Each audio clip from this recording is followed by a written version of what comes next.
You know, I think I learned a quite profound lesson from one of the perverted Cards Against Humanity games I recently played with my friends. But before we get to the profound lesson, let's get in on some details first. So, my friends and I went camping quite recently, a few months back. To pass the time, we decided to play a Cards Against Humanity game. As I mentioned, it was the perverted version, with honorable mentions like bearing the child of Satan or AIDS. But what is important about this point, well, besides AIDS, was that I had a strange strategy while playing. I would not seriously start until all of the cards in my deck were really good. And I thought it was a brilliant idea, you know? I thought it would crush everything and everyone would be so proud of me. But as I later realized, there was a lot wrong with that strategy above even the game itself.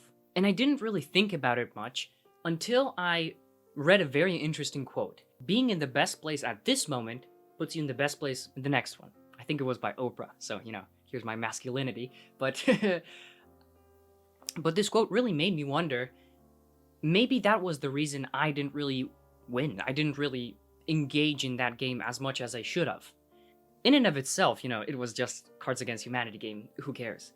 But if I took this attitude and reflected it in the rest of my life, as I did often, the consequences would be really bad. And they were, especially recently, with YouTube itself, actually. So what I did, if you want the story behind it, I told myself, when I'm at a certain discipline and organization level, I would start YouTube, I would crush it, everything would be cool, I'd save the virgin from the dragon's jaws and so on, crazy stuff like that. No, I would do it. I just had to fulfill some impossible standard. So I put it off, and I put it off for a month, 2, 3, 6. And after 6 months, I realized, my god, I haven't put out any video, and it was half a year gone.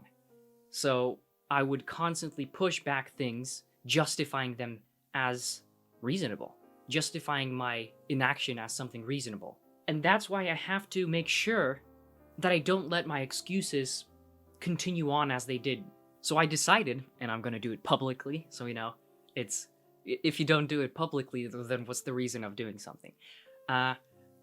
So I decided that if I do what I know to be right and truthful, and my intuition says is the correct thing to do, my rational cricket, so to speak, if you get the Pinocchio reference, then no matter what happens in return, no matter what the result of it is, it'll be the best outcome I could have possibly gotten given my actions. So that's my decision. Now let's do it.